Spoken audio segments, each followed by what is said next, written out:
Hello and welcome to Talking Bottom. I'm Ange Pearson. I'm Matt Brooks. I'm Paul Tanter. And this week it's a bit unusual in that we're Talking Bottom meets Podcasto Catflappo. The wonderful Jeff from Podcasto Catflappo interviewed us just a few weeks ago about our fantastic new book called Talking Bottom, A Guide to the Cult Sitcom. It's coming out on the 3rd of July. And Jeff's interview with us was so wonderful. We thought it would be a shame not to share it with all of our listeners because, of course, it's not like we've talked about the book enough, is it, guys? So sit back, relax, enjoy us talking about the book. If you haven't already ordered it, please do. We hope if you've got any questions, you can catch us on socials. We're at Talking Bottom. If you want to catch Jeff and the rest of all of his wonderful podcasts, which don't just do Catflap, they focus in on all kinds of other things around the 80s, and Rik and Nigel and Ben and all that. A good one on the Young Ones book, the Bachelor Boys one. They had the co-writer of that on. It's a very good one. They've also had another Ed By and Paul Jackson interviews where they say how great our interviews were, which I just thought was wonderful. It is lovely. Jeff's he's become a pal, isn't he? Because he's doing a podcast that's around Rik and Ade and Nigel, and it's a nice crossover. So we hope you all enjoy. If you like British comedy, and generally, if you like our podcast, and hopefully you do, that's why you listen to it, chances are you'll like Podcasto Catflappo. Give it a listen. You get some good guests on there. You've got some good insights into comedy. And I know there's quite a few sitcom podcasts around, but he's definitely one of the better ones, as are we. Absolutely. Who would you say is his favourite guest that he's had on? I think, did he say Helen Lederer was his favourite? Who's your favourite guest? Oh, my favourite who he's had on? Yes. Probably Nigel Planer. He had Nigel Planer on, didn't he? It was a really good interview. Yeah. I was hitting it. You saying us.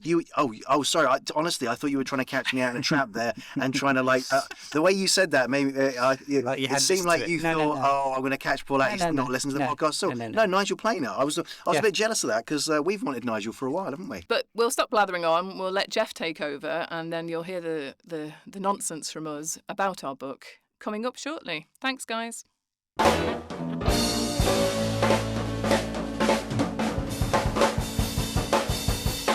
Hello and welcome to Podcasto Catflappo.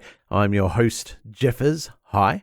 And in this pod, things will be very bottom-centric as we get to hear from Matt and Ange and Paul from the Talking Bottom podcast, and I'm going to quiz them about their long-awaited new book and what's in store for them at the Rick Mail Comedy Festival, which is coming up very shortly, and the future of their pod.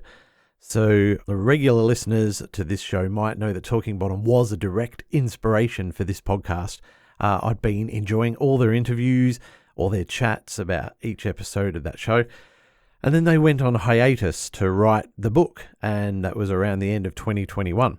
But fast forward a few years, and here we are now, and the Talking Bottom team are all poised to release their book in July. You can pre-order it, by the way. I've put some, details in the show notes. Anyway, I want to know how they wrote it. Matt, Ange, Paul, welcome to the show. Thank you very much. To be here. Yeah. Look, we talked over ourselves then, didn't we? Straight away. Yeah. Look, a majority of the listeners to this podcast already know your voices quite well. But for the ones that don't, I'd like to get each of you to introduce yourselves and just tell the listener, who you are. And perhaps, if you can get it off the top of your head and it comes easily to mind, your current favourite episode of Bottom. May I please start with you, Matt Brooks? Okay, Matt Brooks, often described as the one that sounds like a child. My favourite episode remains the same from beginning the podcast to now, is Gas. Excellent. Ange, what about yourself? Hi, I'm Ange Pearson, and my favourite episode of Bottom has always been Contest or Culture. And I could never really choose between the two because they're very similar. We talk about that in we've talked about that, there's sort of like, it's like Contest kind of led into Culture in terms of it's a two-hander and all that. So I love the two-hander episodes. I also love Whole, but if a gun's against my head, I think I'd still choose Contest. It's my favourite. Well, it sounds like you can't go wrong, really. Paul. Hello, I'm Paul Tanter. I'm a TV director and writer and 1/3 of Talking Bottom. And my favourite episode of Bottom, it can change on a sometimes hourly, but often daily or weekly basis. But I would say at the moment, probably my two favourites, I'm going to say two, go between Contest and Smells, which are both at different times the introduction to the show, both episodes in series one. One was the pilot, one was the one that got used as episode one when it went out. And I think they're both very good introductions to the world of Bottom, and they set things up very well. And they've got a really good mix of nihilism and jokes and poo gags and violence. So those would probably be my two. Sorry to cheat there by not having one. Well, Ange had two. You had two. If I'm going to get a second one, I'd like to also say Hole, Series 3 opener. I think it's another one of the best ones. Yeah, I mean, it's very hard to choose. I do love literally every episode in its own way. So it's hard to choose a favourite. I always find it very difficult because I could easily say the Christmas episode Holy as well. Yeah. If you asked me that question on Christmas Day, the answer would be Holy. Yeah. Yeah, exactly. It depends on the day, time of the year. Yeah. What if they ask you on the morning before you're about to go on holiday? It still probably wouldn't be Finger or Break. And what about you, Jeff? I know we're always asking questions of people. What's your favourite episode? Well, it would be the it's definitely the one with the cattle prod. Oh, Terror. Terror. Thank you very much. Yes, it's just because the highs are so high in that episode that I've been in so much pain from laughing that, that's the way I'm sort of, if it can make me hurt from laughing, then it's obviously number one, I feel. But that's the episode that I think has the best shitting yourself sound effect, not just in Bottom, but on all of television. It's that wet sort of slappy cow manure effect that they use so many times when Richie shits himself. It's brilliant. I got these commissioned. So this is going to play well on a podcast, isn't it?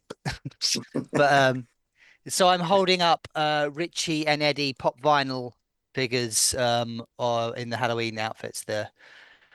I always think whenever someone's dressing up as Devil Richie, the best thing to do is to have green tights or clear tights, because that implies you've already shit yourself once. I think it's a much deeper layer to the to the reference. These are exactly the sorts of insights I was hoping for when I asked you on. But also we are here to talk about the Talking Bottom book, which thankfully is due out very soon. It's been a hell of a ride for you guys to get there, and I suppose for the pledges like myself as well. But let's start in the present and work our way backwards. Can you kind of summarize the current situation in which the book was pretty much complete, I believe, but then interesting things started to pop up, some of them good, some of them bad. So should I throw to you for that, Ange, perhaps? Yeah, sure. I mean, it was complete in terms of we submitted the very first sort of draft to the Unbound editors back in 2023, shout if I'm wrong, early 2023, and it was a long haul going through the editing process. Obviously, the peeps at Unbound were really helpful. We were back and forth, and we were basically ready to lock it and call it done. And then the news that Unbound had gone into administration broke earlier this year, which was a big blow because we didn't know what it meant. Basically, we had no idea. We hadn't been told. We didn't know whether our book was going to continue. But thankfully, after a few kind of crisis talks and talking it through with the peeps at Boundless Publishing, which have taken on the brand Unbound, they are continuing with Talking Bottom. We're on time for 3rd of July release, and everything's good in the end for us. Obviously, there are some authors that weren't so lucky, which we fully appreciate that we are lucky to be continuing. And so with getting stuff out to people, when do we think I could expect it all the way down here?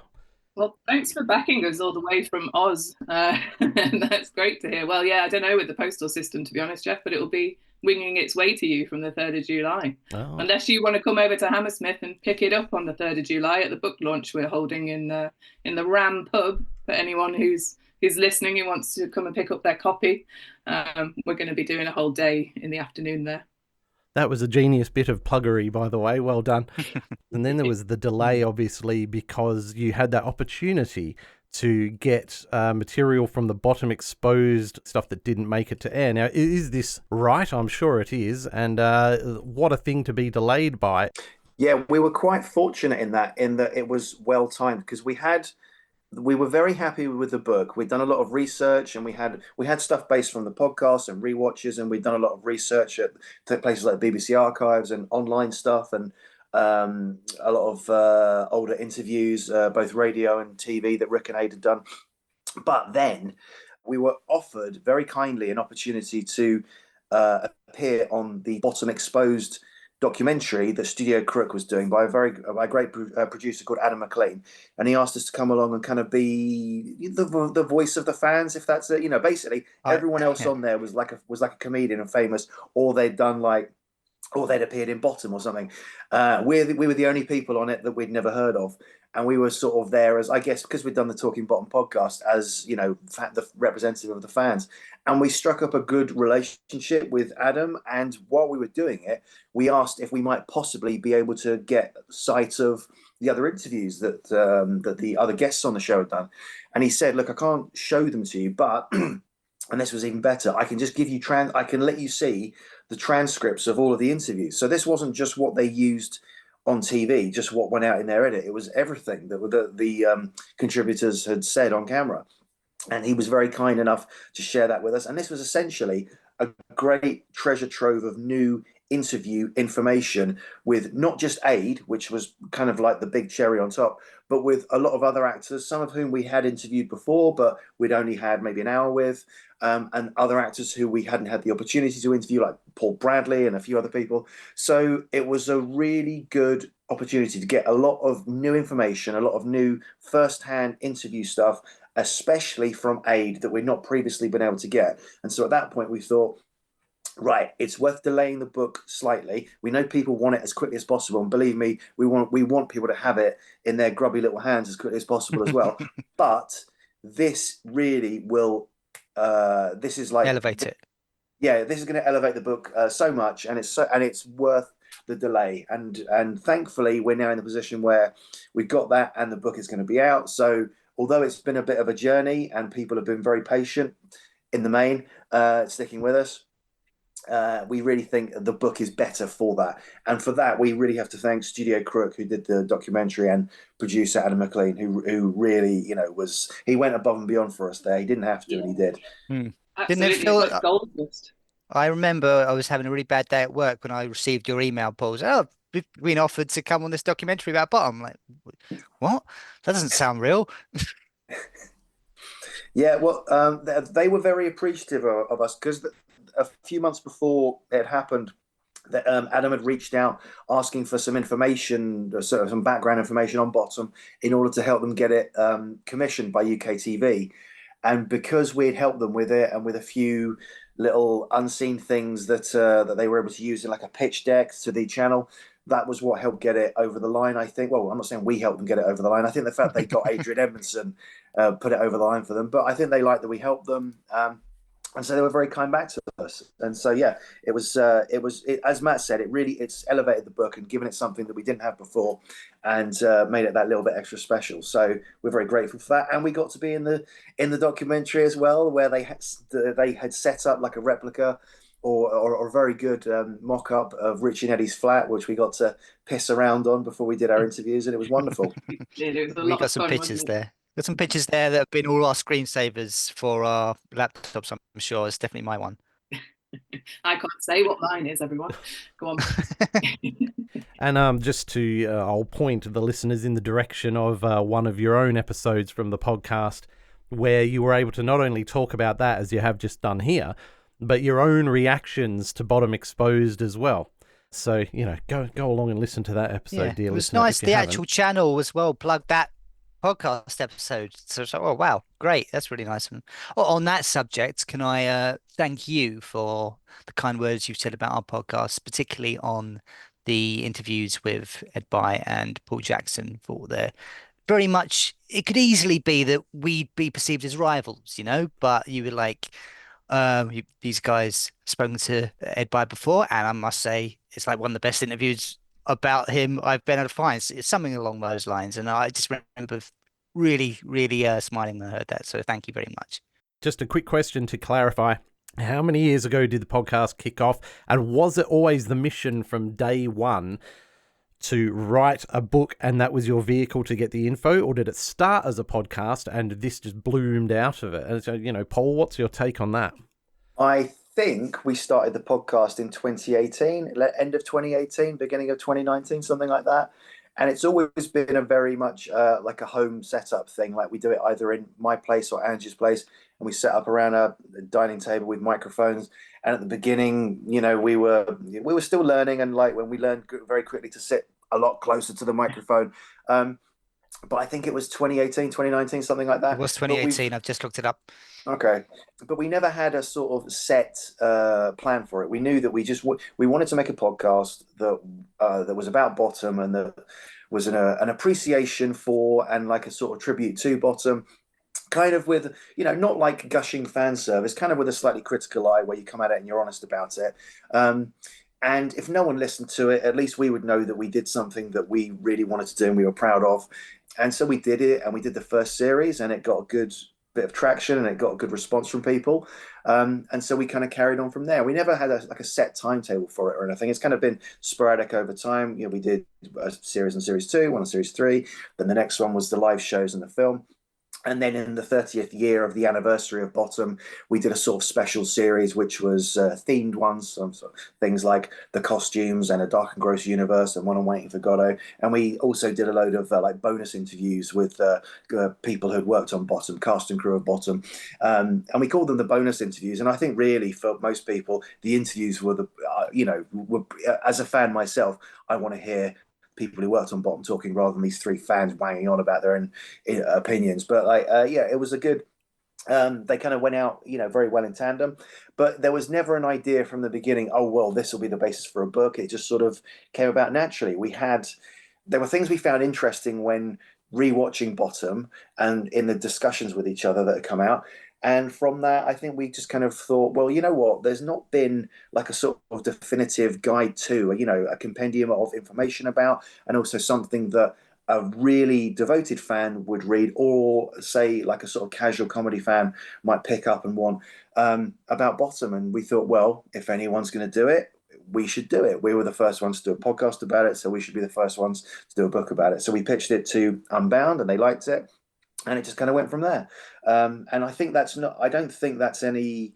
I'm going to try not to sound too self-depreciating here, but I'm going to say that I think the success of the podcast and the hopeful success of the book has come about because there's a great love for Rik Mayall and Adrian Edmondson's work, a love for Bottom and a love for comedy. And hopefully we're good enough writers and podcasters that people enjoy our output about those particular subjects. But I think it's just testament to people's love for Bottom. Go on, Matt. Go on, Ange. Okay. I think something we've always intended to do with the podcast is to refrain from talking about ourselves much, if at all. What have you been up to today? I've just done this local thing in the news. This made me think of this. I'm like, well, that dates that episode a lot, doesn't it?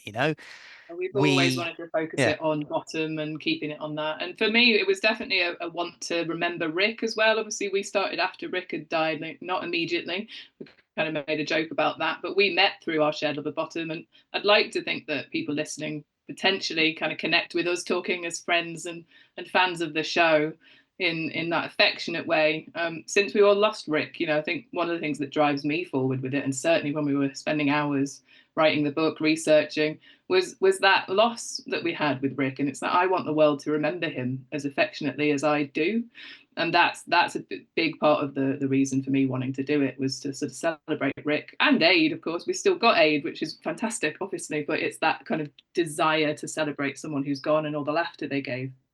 You reached a point, obviously, where you had enough to start the writing, and there's infinite ways to present it in the form of a book. What's the basic structure of the book? Well, we decided that, similar to how we did the podcast, really, because we broke it up into episode per episode, series by series. And when we were researching each podcast episode, we kind of assigned each other. Obviously, there were 6 in each series, so we did 2 each. So when we started deciding how to plan the book, we basically divvied it up in the exact same way. We'd each write the first draft for 2 episodes from series 1, series 2, series 3, and take in turns with the live shows and the film. So that was how we did it, wasn't it? We just sort of said, right, we'll do a first draft of each of them, and then we all chimed in, edited each other's first drafts. So every single word within the chapters has been through all three of our brains, essentially. And we got a chance to do research on various different, facts that we wanted to include, or we all put together our favourite quotes that we'd gleaned from either the podcast or, of course, the brilliant transcripts from the Bottom Exposed documentary. And then it was sort of trying to decide what to include and what not was obviously a sort of like a committee decision through going through Word documents and kind of commenting and deciding what to keep and what to chuck, because there's so much we could have put in and that we didn't get a chance to because you did have a word count. And obviously then there was also the BBC archive archive scripts and everything that Paul went and got, and there was also some really brilliant reviews, weren't there, Paul, that from when the first episode first aired way back in 1991. Yeah, I mean, like there was a lot of research. A lot of the time that we took on this wasn't literally sat down writing; it was researching stuff. I mean, as Ange said, the way we divvied up the chapters essentially was based on the podcast. So on each podcast episode, each episode has someone who our intention is they're the sort of lead on it. They're the kind of chair, and the other two are, contributors, if that makes sense. I mean, and it's still very conversational, but basically whoever you hear introducing the episode, that's their episode. And doing the quiz. They're the quiz master that week. And so because they would be the one who was sort of chairing it and maybe had the lion's share of notes, it made sense for that person to take the lead on that particular chapter. So, and then as Ange said, we took turns rewriting each other's chapters.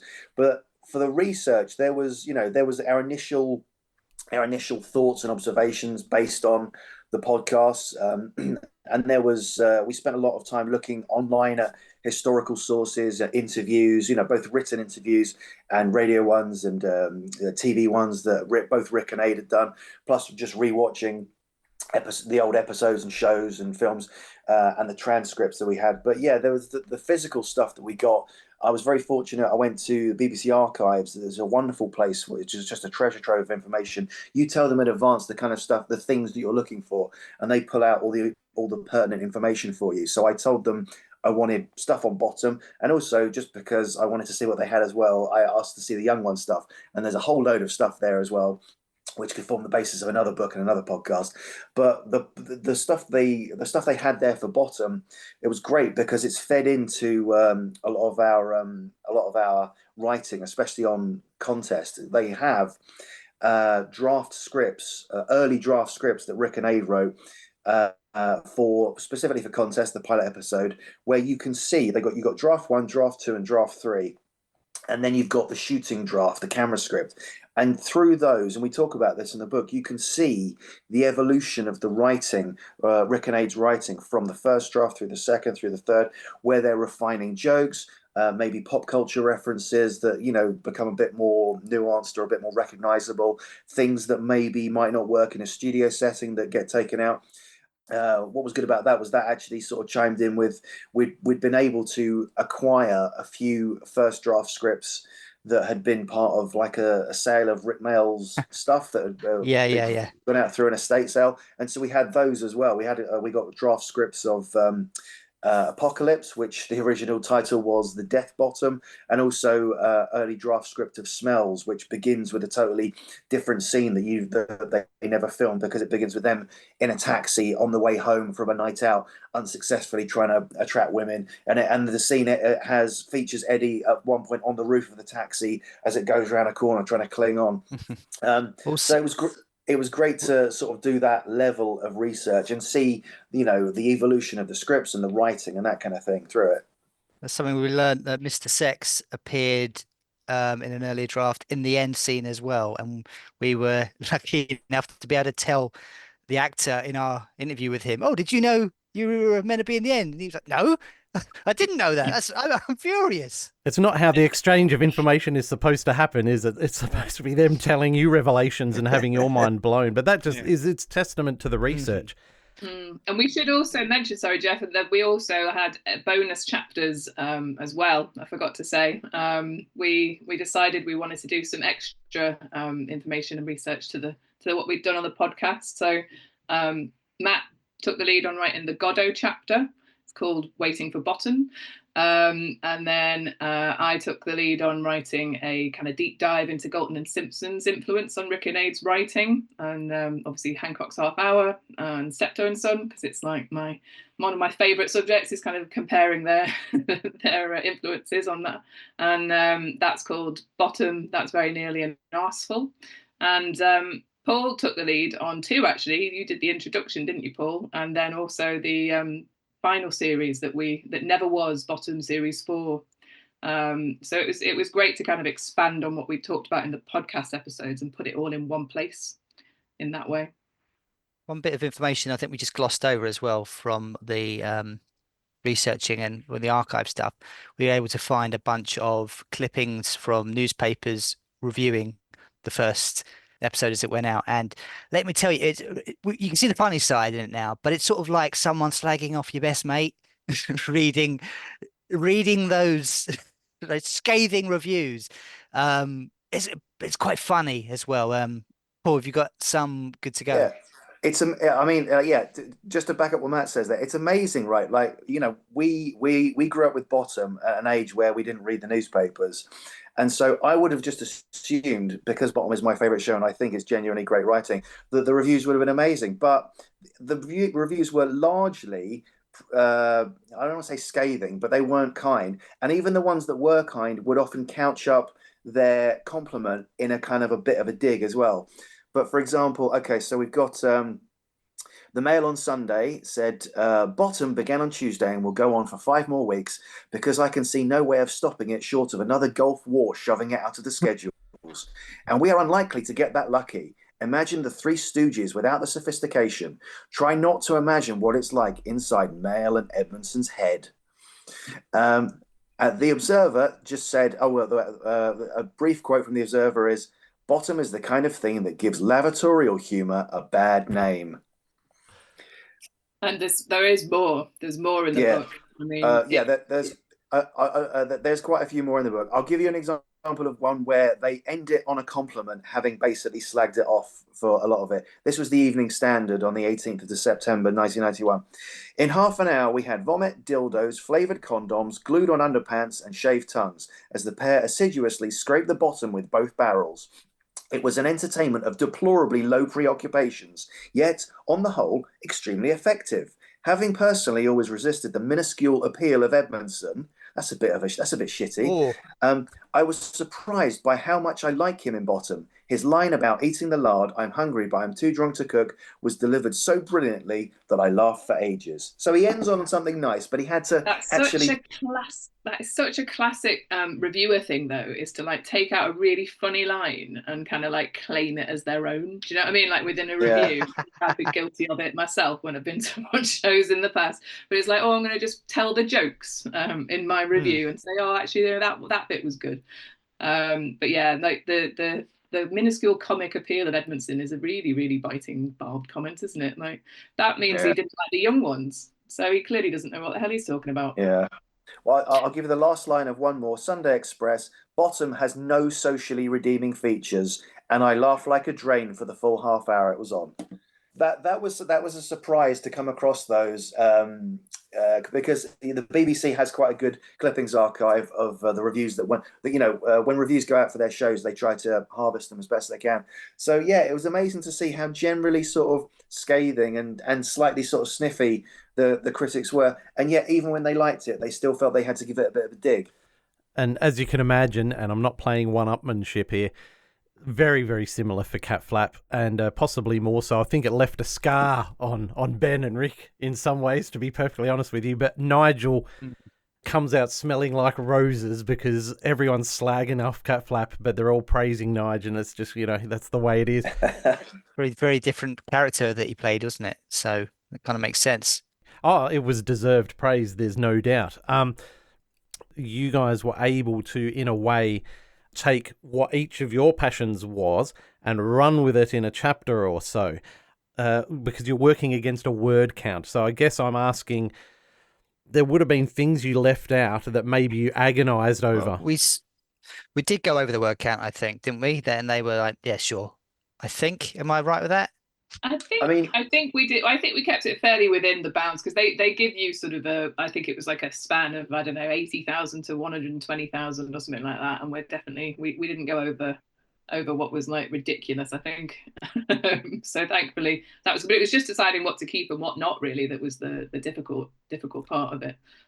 Because with all the research we had, it was like, how many quotes can we cram in? And then we've got our analysis. So I don't think we explained that each chapter kind of boils down to sort of an introduction, which we called bottom compacted, and then a sort of analysis, which is bottom inspection, and then we've got sort of just where we couldn't cram it into the chapter, we've just got like nuggets, bottom nuggets, which are just key facts or interesting points that we've gleaned. So that kind of helps structure each chapter as well, and help us just kind of pepper throughout the inspection. We've got the quotes from cast and crew, and in the individual chapters that we did on Galton and Simpson and Godot and bottoming out, the series 4 chapter is another chance to put in various quotes that kind of back up our points. So they were like mini essays, really, weren't they?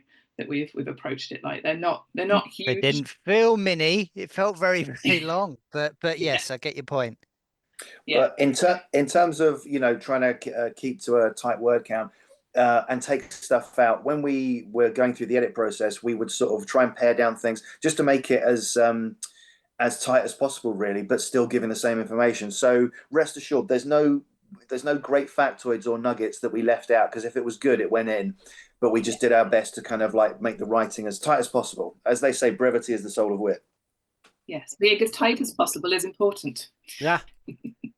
No, sorry, you were going to say something, Matt, and I yeah.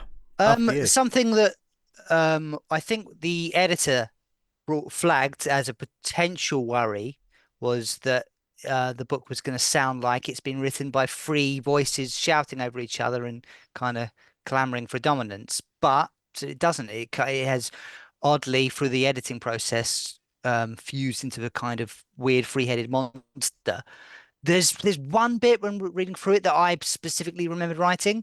Maybe it's because all my stuff was cut out and replaced, but I kind of view it as how nerdy a reference do you want to go. Season 4 Buffy, when she fuses into the Super Slayer, and she speaks with the voices of all of the characters, but then when something specifically magical, Willow's voice comes up a bit higher. Maybe it's something a bit like that. I think there's bits when I'm reading through it, I'm like, oh yeah, that's a Paul line. I can see that bit, but a lot of the time it's kind of, I'm not sure who come up and said what. Yeah, we consciously tried during the editing process. I mean, I've been an editor on sort of journalistic side of things, is to have a kind of style, a house style, or a voice. So for the book to read in a way that is kind of digestible to the reader, it was a purposeful thing that we then tried to actually make it in a coherent voice throughout. But yeah, you're right. Like, our personalities like pop up amongst the chapters. I think Matt and Paul. I don't know whether other people would notice it, but we certainly can recognise it. I think because we obviously adapted it from draft 1 right through to draft 28 or whatever it was in the end.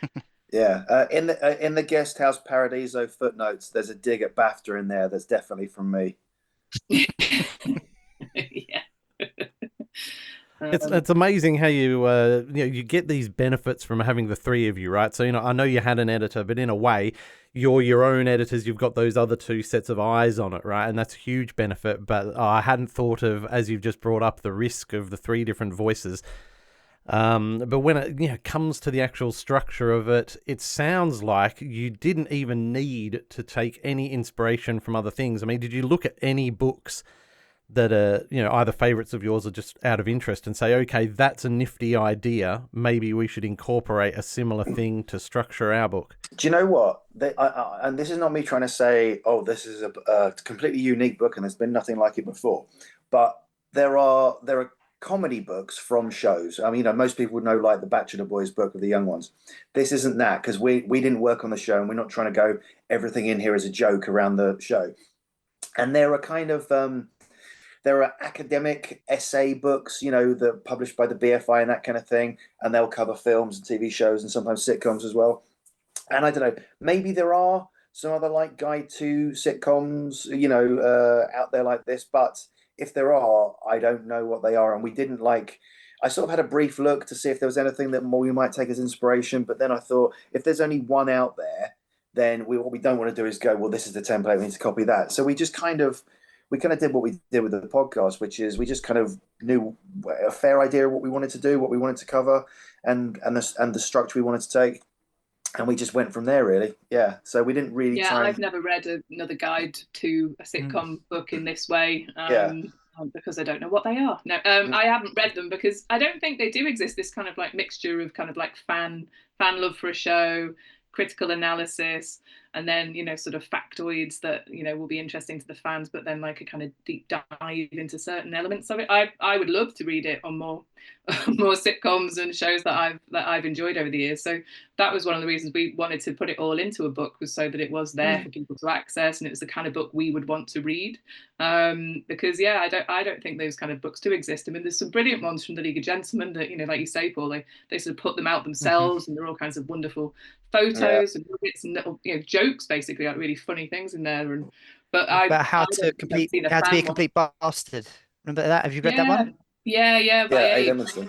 Yeah, and they're really fun and they're great. And I think when we talked to them about when we first pitched, they were actually saying, "Oh, so is it going to be like a bit of an A to Z of Bottom, like a toilet kind of read? You know, just like a quick, you know, what would you enjoy in the show? Like very, very, very quick, short factoids is what they were thinking with pictures, weren't they, at the beginning, Paul? And we were like, no, we want to analyze, we want to overanalyze to fuck every episode, and really deep dive into it, you know." Yeah, but hopefully, you know, I think, and I say hopefully, no, I'm pretty sure of this. What we've done is a good representation of the kind of stuff we talk about in the podcast, but hopefully we've expanded on that and elevated above it. So I would say if you listen to and enjoy our podcast, I think you'll definitely enjoy the book. And if you've not heard the podcast before, and you're a comedy fan in general, or you're a fan of Rik and Ade, especially if you're a fan of Bottom, then there's definitely a lot in the book for you as well. It's not something where like, oh, you need to listen to the podcast. You could pick up the book off the shelf and just start reading. And I think it's in an easy to read manner that doesn't, you know, it doesn't sort of dumb down anything, but we also like to lean into the humor. And so, yeah, I think it's a good read. And as Ange said, it's a kind of book that, as a comedy fan, I would want to read it myself. It's so refreshing to hear that it just evolved so naturally and you didn't have to put a lot of strain into cobbling it together, if you know what I mean. Is there anything you tried that you all thought was a good idea, but then you gave it a bit of a go and it didn't quite work? Was there anything along those lines? I think the one that maybe we thought when we went through it, I certainly worried about us doing and it coming together, was the series 4, the series that never was. And that actually ended up being one of my favourite chapters. It's the final chapter, and it kind of summarises what happened between Rik and Ade, obviously since Rik's accident, and the final work they did together. And they were really quotes that came in again from Ade when he was doing his autobiography. Was another benefit to us delaying slightly, was that Ade's autobiography came out and we were able to sort of look at interviews that he did around that on discs. I'm sure any of the listeners who heard that, was really moving, a lot of the stuff that Ade said in that interview. So we've sort of been able to explore that side of thing with Rik and Ade's relationship as well, in what I hope is a sort of light touch, and we just sort of let their words breathe on the page, and we're not really criticising either one of them, because, you know, what happened between them, and that's none of our business really. But it is something that fans obviously wish there'd been that 4th series that got commissioned, and it sort of explains why it fell apart. Yeah, so before asking you a bit more about Ade, I'll just want to do a bit of a clumsy plug, because you mentioned toilet books a couple of times there, and we did interview Terence Blacker, who wrote the Bachelor Boys book, along with Rik and Lisa and Ben Elton. and Ben. And Terence was amazing in telling that story. So if anyone's not heard that, and if some of your listeners are tuning into this, I'd say it's well worth a listen, even though it's me saying it. But when it comes to podcasting, you know, there's always a commiseration about the ones that got away. Now, clearly you didn't manage to get your hands on Ade for an interview. Do you think that what you got was the next best thing? And was there someone else who came close and you missed out on interviewing them? Well, obviously we wanted Ade, as the show is, you know, it was written, created and led by 2 people, one of whom's no longer here, and we would love to have interviewed them both. So we did put out offers to aid, but they were, he's a busy guy. He's a busy actor, and we are but a small podcast, and so they were very graciously turned down over the years. We tried again when his autobiography was out, because we thought he might maybe want to, give it a plug. But to be fair, he was doing things like Desert Island Discs and Graham Norton and stuff like that. So why would you need to go on, a Tim Pot podcast with preaching three to the converted, with three obsessive fans. So that was a shame, but we were very grateful to Bottom Exposed for giving us access to their transcripts. So in essence, we had a lot of interview material with Ade. And also, as I said before, we kind of went back through a lot of stuff they'd done over the years. And there's some really obscure things, like, there's some, you go online, there's like some interviews they've done in various countries or for various like small radio stations or TV stations that they're kind of quietly tucked away on YouTube and on other sites. So they were useful for us. In terms of people we tried to get and couldn't, I think we tried Paul Bradley and it was a pass. I think he was busy. Andy Delatour, Stephen O'Donnell. Linda Wood, the costume designer, is the one that got away from me. Yeah. She was going to be writing her own book or something, wasn't she? And then changed her mind on that. So maybe we can get her. I think she spoke with someone else, and she said, "No, I can't do it right now because I'm thinking about doing my own book." So we'll see. And then Stephen O'Donnell, Spud Gunn, was a polite pass. And same with Chris Ryan, obviously Hedgehog. They were both not willing to have a chat. I think mainly because of Rik's death being a bit too raw for them, really, which you have to understand. And I tried Dean Gaffney, of course, who many will know as from his EastEnders fame. Was actually the boy on stage with them in Waiting for Godot in 1991. I did try his agent, but I got no reply. So sorry guys. There is still more though. We may well find more and get more. And I have to. I mean, without sounding like, in fact, it's a big regret of mine that I interviewed Ade for Entertainment Focus back in 2018. So like just as we were starting the podcast. And I wish that I'd been able to interview Ade after that sort of time, because I was interviewing him about his play Vulcan 7 that he was doing with Nigel Planer. And it was literally a 10 minutes that I was granted for Entertainment Focus, obviously sort of a PR, like grappling for the kind of local coverage. And it was wonderful to chat to Ade for that sort of period of time, but I had to keep it on the play. And then I managed to cram in a couple of bottom questions. But it was, it's a regret of mine that we haven't had him since then. But, never say never. He may well need to be promoting more stuff one day. But I think getting him on Talking Bottom has always been a polite pass, hasn't it? So. And that was where Ange managed to put to bed finally the long-running conjecture about whether or not Nigel Planer was going to play Spud Gunn, because obviously it kind of made sense to most people that, well, Christopher Ryan is playing Hedgehog, so obviously they would have wanted to reunite the young ones and get Nigel Planer in. But Ade answered that question to you, didn't he, Ange? He did, and he said absolutely not. I can see why people would think it because the young ones link, but he just said Spud Gunn needed to be a big bloke. It was never going to be Nigel. He needed to be, basically without saying it, a very rotund individual, whereas Nigel's, straight up and down, isn't he? So it was never going to be Nigel. But they did want him. They did say they did want him for Godot on stage, and he just wasn't available, I think. Yeah, because when they did Godot, their third man was Christopher Ryan, wasn't it? And so they wanted the fourth guy to be Nigel Planer. That would have been a great thing for people at the time to see. There might be a photo of those three in a nice black and white, professionally taken image that might appear in a book about Bottom. Oh yeah, we have Who's to say? The middle section. There's a middle section of a few photos as well, aren't there? Shrunk down slightly by Unbound when we've had all the chats recently. But there's some unseen pics in there, and I really, really like that one of those three. It must have been like a promo shot for Waiting for Godot, mustn't it? No, it was the guy we interviewed. He just took it. Yeah, he took it backstage. They were taken by Mark Young, a photographer who we did an interview with a while ago on the podcast, and he very generously let us use a couple of photos from his time when he went along, and he took a load of pics of Rik and Ade and Chris Ryan when they were doing Waiting for Godot. It was brilliant. That's another aspect of the book that, well, it's always nice to bring people new information they've never heard before. Photos, as you say, exactly the same thing, and it's amazing when you talk to people what comes out of the woodwork. But I'm just going to rewind because, and you answered my next question so brilliantly.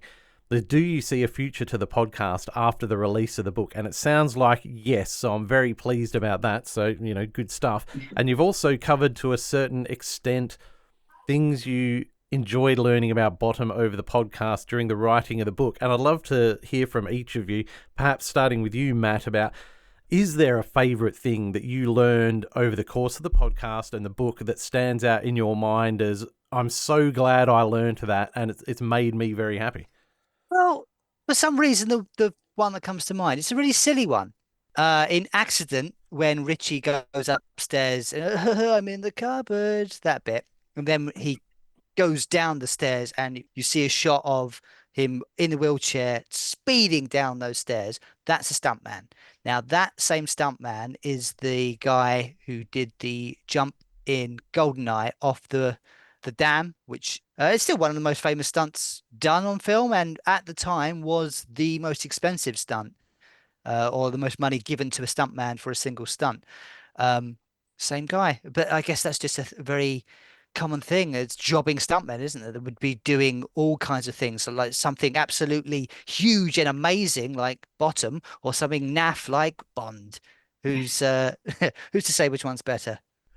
And do you have a favourite thing that you learned over the course of all of this? It's so hard to pick out a favourite one thing. I think one of the favourite things I loved about doing the podcast and the interviews we did with cast and crew, I think, was some of the more sort of human stories that came out of those chats that they wouldn't necessarily have ever been asked in any other interview apart from by us three geeks about Bottom. So I think it's the fact that Lisa Maxwell had a crush on Rick Mayall while she was filming and starring as Lily Lineker, is something that I really, maybe it's just because I connected to it because obviously growing up, I think all fans of Bottom, if you were female and male as well, might have had a crush on Rick at some point.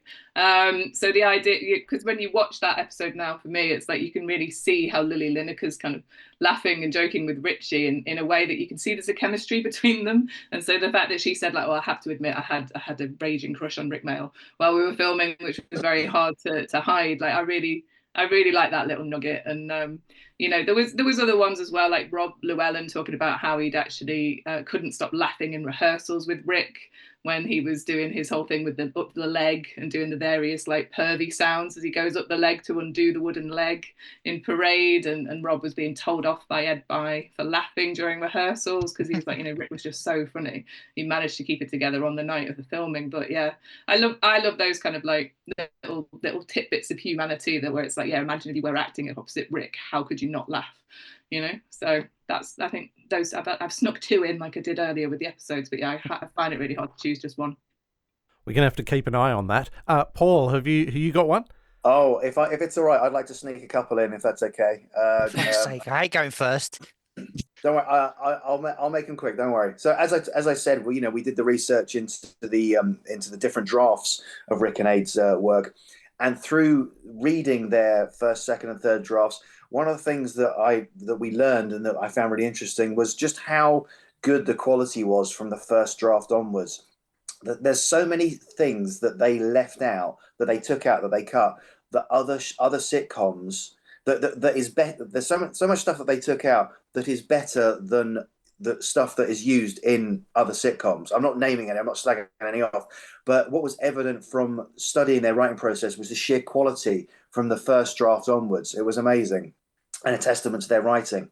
And I think one of the things I really enjoyed learning about their writing through the interview stuff that we got from Bottom Exposed, that I think they used in the show in the end, was that Ade revealed that he and Rick often wrote each other's characters. They wrote for each other.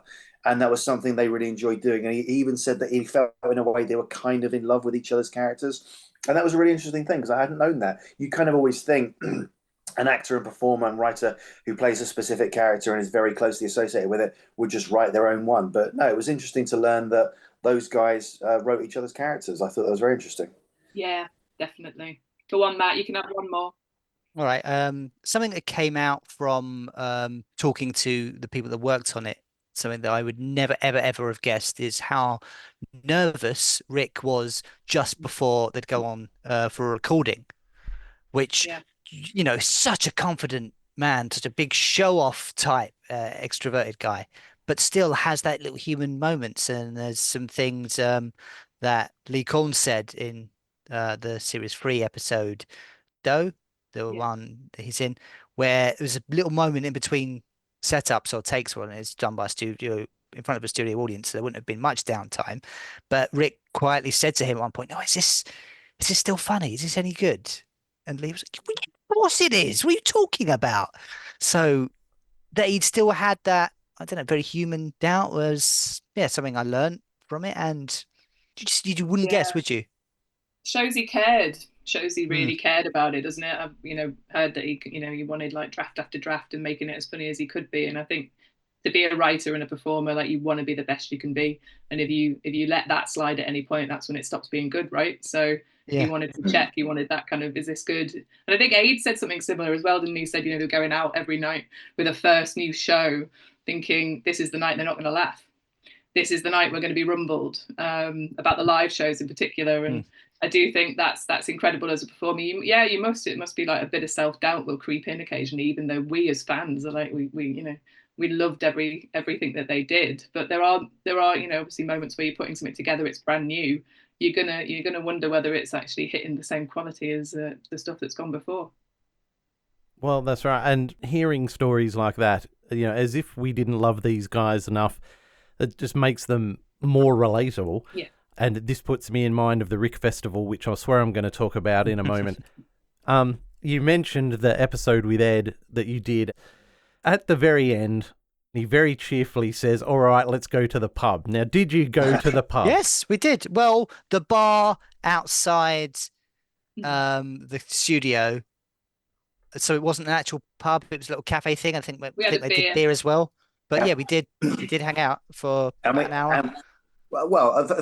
for the duration it took for Ed's Uber to get booked and turn up, we sat and We weren't on a session. Yeah. But yeah, we had a drink and a chat, and then we'd already taken up over 2 hours of his time at that point. And then off he toodled, and very nice it was too. Off he toodled. What we made sure not to do was to Doodly pisky.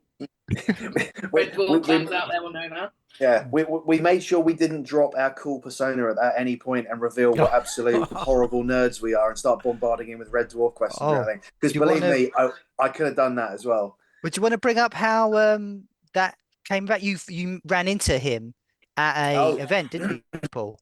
And that's how we got him on the podcast. Yeah, we're both members of an organisation called Directors UK, which TV and film directors can join. And I was at like some evening event. They put things on, either talks or whatever. And I think it was a representative from a cinema chain was talking about something, and I heard this voice ask a question, and I'm like, hang on a second, I know that voice from all the behind the scenes of Red Dwarf that I watch. That's Ed By. And I look over, and sure as hell it was Ed By. And so from that point, I just sat there staring at him, staring at the back of his head. And then when they did a break and it was like, okay, everyone go and drink some cheap wine and have some nibbles, I saw him go up to get a drink or something, and I sort of zeroed in like a shark and went up and introduced myself. And I think I said something initially like, thank you for directing my two favorite shows growing up or something like that. And I might have told him the thing that I definitely told him on the day we did the podcast, which was when I was growing up, I thought that all British TV was made by the same handful of about 5 or 6 people. Those people being Ed By, Paul Jackson, Bob Spears, John Lloyd, and that Peter Ragg did the special effects for all these shows. And it turned out actually that it wasn't that all TV was made by these people. It's just these people happened to make the shows that I watched. Anyway, so I said, would you possibly like to come and do our podcast? And he very graciously agreed, and that's how it came about. Yeah, so it was just through chance, and he's been very kind to us since. He's written the foreword for our book, which is called Talking Bottom: A Guide to the Cult Sitcom, which is out on July 3rd, and he very kindly wrote the foreword for it. And also, he is going to be our guest at an event that you alluded to earlier, which is our upcoming live podcast in Droitwich at the Rick Comedy Festival on the 31st of May. So he's very kind to us, and he keeps on indulging us in our He and our requests. legitimizes us, I think, in a way. Yeah, he has. He's been really supportive, and I think it's because he did say, he was a fan of Rik and Ade himself. When he got to work with them, he was like really, really loved working with them. I'm sure he'd say the same of Red Dwarf. Like, he's only ever worked on brilliant stuff, but I do love how much he's actually told us about how he had an influence on certain plot lines and plot points in Bottom. I mean, the fact the very first episode contest, I know it's not the first that aired, but the pilot contest, Richie's head being in the oven, that was Ed's idea. I love that nugget as well. There are so many little nuggets that I love, and it's like he'd suggested that, having looked at the script. That was one of his notes. What if you start off with Richie's head in the oven? How hilarious to open on a suicide bid. Brilliant. Or that in Culture, because when they first wrote the script for Culture, which is about them, it culminates in them playing chess. They had written a script that had no breaks in it at all. There was no natural place in it to break. And as a director shooting a sitcom, you want breaks because you want to be able to just stop at points and and maybe go back. And so Ed said, we need something in here to break this up, and that's where the whole custody pants tournament came about, wasn't it? Yeah, I love that. And yeah, he's hopefully going to give us even more tidbits when we interview him at the Rick Comedy Fest, because we're going to be able to go over stuff we missed last time. Have him live in the room, should be great for people watching. We do have to bring up as well, I think, an incredibly interesting fact that he told us that Richie disappearing behind the bus was an ad lib on the day, which we posted on our social medias, and had some people like, no, it isn't. That's not true. You can see the cuts. Like, well, the director said that is the cut. Who are you going to believe, mate? So it was I believe him. Yeah. I believe him. Yeah. That's in the Bottom opening credits, by the way, that Matt's talking about, where they're sat on the bench. Yeah, and these things will persist. Like you brought up earlier with the Nigel playing Spud Gun thing. No matter how much you clear rumours up, they will be forevermore part of the fandom. We've talked a lot about all the brilliant information you've uncovered, and I'm just curious about any piece of information that, there's a burning question that each of you may have that never got answered. If you've got one off the top of your head. I'm going to come in with a very cheeky one, and that is, I'd like to ask Helen Lederer how big Rick's knob was. We've joked about this since her coming on our podcast. I love Helen Lederer, by the way. She's so much fun, and she's very open in interviews, isn't she? And she told us about how her and Rick had fraternised deeply in the Edinburgh Fringe days way back in the early 80s. And that she, the sex scene in Bottom wasn't the first time she'd had that with Rick, so she wasn't nervous that day. So I would, very cheeky. That's a cheeky question, but yeah, I'd love to just ask her how big it was. I mean, obviously, we know from Rick it was 9 foot, but I just want it confirmed. Yeah, and that's fair. Paul, my thing that I would love to know is, I would love to get a look at the series 4 script that Rik and Ade wrote, that they took to the BBC, and then basically the show didn't go forward from there. So we know that it exists because I think, Ed By had sight of it, and the production designer had a look at it as well. So there's a few people with copies, but the people that we've requested copies of before have quite rightly said, well, look, it didn't get made. It's not mine. I wouldn't do it without Ade's permission. I don't think he's probably going to let it be released. Ade himself has said when he was plugging his autobiography that he didn't think they would get a commission for it. And the BBC said, yeah, we'll take a series 4, write us a script. And at that point, he was sort of like, oh, well, I guess we've got to do it now. So they wrote something, presented it to the BBC, and then it didn't go forward. So I think he said something like that it wasn't their best work. Rick really wanted it to happen. Ade kind of didn't. But it was a really interesting setup. It was them on a desert island. It was going to be called Hooligans Island. And when we interviewed Ed By, he said that, the set design would be like, everything would be sideways because of the monsoon. Would you excuse me for a moment? I'm terribly sorry. Hang on. Do you want to take over, Matt, and give us one of yours if Sure. you've got one handy? Great burning question. Yes, so it's a little, not quite what you're asking, but what I've always wanted is to get a recording of them doing Waiting for Godot, because there's just a little bit of footage from the rehearsals that went on the news when they were publicizing it. They performed Waiting for Godot in 1991, which was I think the exact sort of time that series one was about to come out. So they'd done it independently. Both of them had done it in school, not together, and I think this was their first time doing it together with paid audience and stuff. They must have done it together at Manchester University where they met and they bonded over that play. Um, yeah, I was studying drama in my youth, and I came across Beckett, and that play it's hard going, but but it really sticks in your mind. And when I Oh first yeah. found out those two did it, I'm like, oh, that's a version that'd be good. I just thought I remember. Just I loved the idea straight away, and I've yet to get a definitive no, there's no recording that exists from the people. So there's still a Yeah. hope that someone why wouldn't they record it? Why wouldn't We they? did Come on. ask we did ask the director, didn't we? We did ask the Well, to director of come God to on come on. That's another is one that is was yeah. is another potential at some point. Mm. It would be great to get the director of Godot on. And you'd like to think there isn't a recording that exists, because obviously it was way back when, so it wasn't like everyone had a camera phone or anything. Otherwise they would Even release it. audio. Yeah, I Even audio would know. be great. I You know. hear the Yeah. delivery of their lines. I've read the script before, and there's just they put in so many more little bits of nuggets of humor. Just like those shoes are mine. Like they're not your shoes that because they're tight. Mine were too tight. It sounds like the way Eddie Ade said it, mine were too tight. Like he puts all these little inflections in it. It's like it's ah. Well, I often joke that's what I would do if I had a time machine. Go back and watch that. It's not an important use of that power, but yeah, It that's would my be holy though. grail. Mm. Yeah, it would be. Now, Paul, did you want to finish your thought? Oh, only that the concept, the setup for the series four episode that they wrote, Hooligans Island, sounded really interesting when everybody described it to us, and it's something that I really wish I'd like to, I would Mm. love to read just from a completist, bottom purist perspective.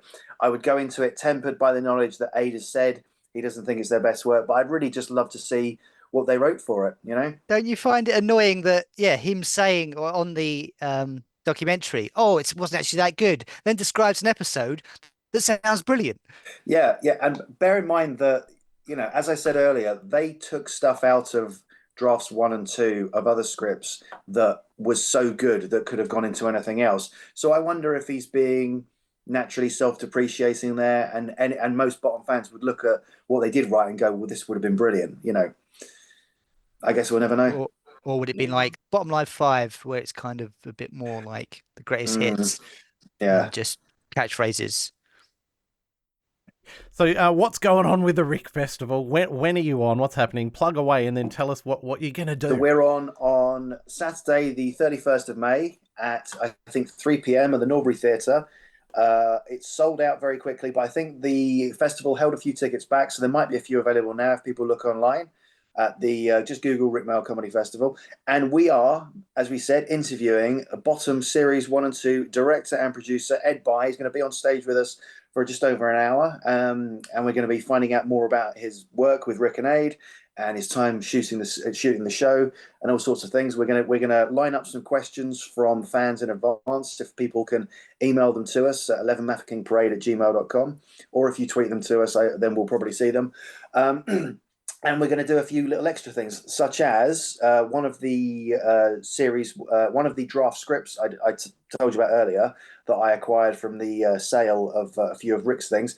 We're going to do a reading of one of the scenes, the scene that I talked about where they're in the car heading home from their night out. We're going to do a reading of that on stage so people can hear that for the first time and enjoy it. So, yeah, that's just a few of the things we're going to be doing. I think we're probably going to do a little talking bottom quiz at the end because everyone likes my quiz questions, especially Matt and Angela. Yeah. We Yeah. haven't done a quiz for a while actually because of the structure of the later episodes weren't so specific. It has been a while, so hopefully it'll go down well with Paul's some of Paul's questions we joke about are quite broad in terms of the connections to bottom, but I hope you will see the humour in that, and hopefully it will stick more on bottom when Ed's there. Last question, guys, and that is, individually, have your feelings about the show or parts of the show changed over time? Like, has your favourite episode changed? I don't think it has for you, Paul. Or have you got a different opinion about a scene or a character because now you've learned so much more? I know that's a long rambling question, but yeah. Who wants to tackle it first?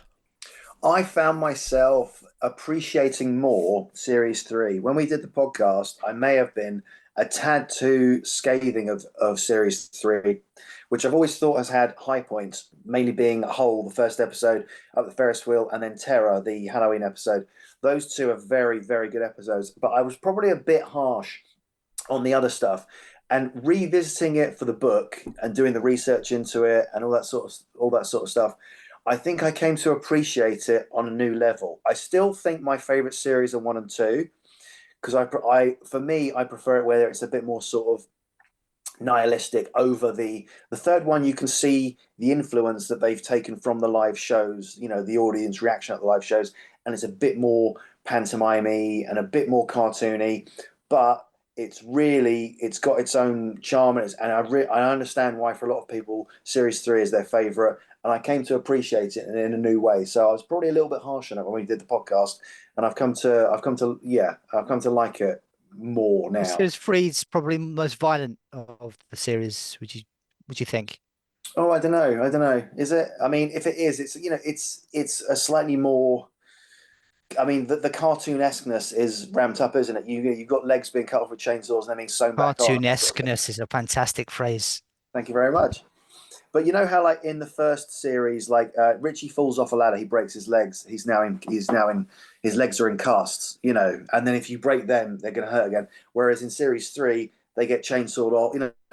Eddie gets his legs chainsawed off, and then they get sewed back on, and they're on backwards. Then they're cut off and put on again. That's that's stepping further outside of the laws of reality, which I realized they also did at the end of Hole when God's hand entered the frame and they stepped onto it. But yeah, as I say, I found myself appreciating it more. My favorite's still 1 and 2, but I found myself liking Series 3 more. Yeah, I'd agree on that score in terms of Series 3 episodes, and I think I felt similarly, but with regards to the live shows. So the final 2 live shows, I think, whether or not you're coming to them and they're the ones that you first watch, like Rik and Ade live. I certainly did. I only ever got to see the 4th and the 5th live shows live with Rik and Ade, and I'm very fortunate to have done that. And I think watching the DVDs, as such as they were when they came out, I felt a sort of sense of disappointment in some of the lines in those shows. I felt like the quality wasn't quite there, which is horrible to say. Who am I to say it? But I think that's maybe a shared feeling amongst fans that 1, 2, and 3 are really, really high quality, and then from 4 and 5, it kind of dipped. And I analysing and watching those live shows again, and then going through like Series 4 didn't happen. And the appreciation that, like Ade obviously didn't really want to do the 5th live show, I think is what he's kind of insinuated in some of his interviews, and that he felt that it was waning at that point. And I kind of recognise those feelings in myself, and then knowing that was how it felt. But then I'm so glad it exists.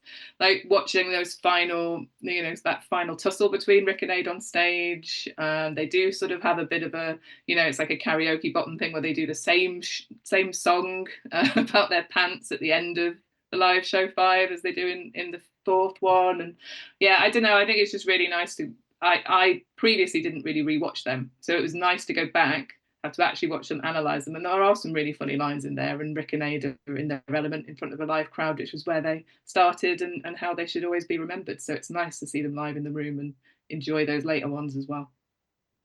Similar for me, it would be Guest House Paradiso. I watched it in the cinema when it came out, and then once on video maybe 2 years later, and then I hadn't seen it for 15 years, and always just kind of wrote it off as a bit naff, not as good, and then revisiting it, looking at it with an academic eye, I laughed a lot, and I'd written it off as crap, kind of very unfairly. The ending I do think is a little bit weak, and that does, if a film's ending drops off, you kind of leave a little bit unsatisfied. But there's a hell of a lot of good bits in it, and it's Ade's directorial debut. The behind the scenes we found out was directed by Ed by. Got some insight from that when we interviewed him. Just if like me, you only watched it when you were younger and didn't go back, I do think it really is worth another look at it. It's not their best work, but it's definitely not their worst stuff. It's there's plenty of laughs to be had in it, and give it a shot. Isn't it interesting that all of us have said that we just love what we didn't think we loved a bit more? None of us have said, oh, we really did love this and we hate it now. I remember when I said I was going to do the book, a couple of my mates were like, are you sure? Because you're going to end up not wanting to talk about Bottom anymore because it's going to be a bit much, like having to go through it. And I was like, nah, it'll be all right. And there were moments right in the book where you were like, I cannot watch another moment of Bottom, or I was worried about Bottom and the book, so I couldn't enjoy it in the same way. So it's really interesting that all three of us have come out of it with a love for what we didn't necessarily have an affection for before, because we've gone deep down into it. And instead of the opposite, which I'm sure some people might do if they had to study it, but it's because it's our favourite show, and long may it remain. Yeah, it's a genuine danger when you dive so deeply into something you love, but it sounds like it's paid off. Guys, it's great to meet you finally. I can't wait to get my copy of the book, and I won't be at the festival, but you guys enjoy. That's fantastic. Thank you again, Matt, for your kind words about Podcasto Catflappo, and I'm looking forward to more episodes of the pod coming out eventually. Yes, with the book coming out, we're going to be putting out another series of Talking Bottom, where we will be talking about other shows, not Bottom, that Rik and Ade have done. We've not quite decided on the list yet. We may do a Catflap one. We're certainly going to do the young ones. Certainly going to do the Comic Strip Presents episodes. Probably Blackadder with the flash art appearances. We've kind of run out of Bottom stuff to talk about, but there's still a lot of love there, and we need to milk it and remain relevant for the book, I think. Yeah, and that way you can get a return to the Rik Festival in 2026. It'll be lovely. Fantastic. Thank you again, guys. Is there anything you'd like to say upon parting for the dear listener? I think Buy the book. Well, first off, I want to definitely thank you very much, Jeff, for having us on. It's been really nice to be on the other side of the interviewee's chair. And yeah, thanks for all your support. Thanks to anyone who's listening who has backed the book or is planning on buying it. Now it's available to pre-order. Go on Amazon. Amazon, you can look it up. There's a discount now. Now we are just plugging everything shamelessly, but we just hope everyone enjoys reading the book. So yeah, that's all I've got to say. What about you guys? Buy the book. Please buy the book. Enjoy the book. Buy the book and then enjoy it. If you're an existing listener, thank you for listening. If you haven't listened, please listen. And Jeff, thank you very much for having us on. It's been a pleasure.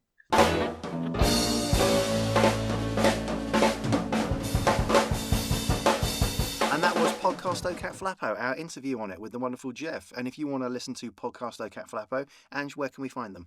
I believe you can look him up on Spotify. He's on anywhere else you might find your podcasts, like Apple Podcasts, much like we are across the channels. I mean, he's based in Australia, if you haven't got that from his accent. He's a big fan from across several ponds.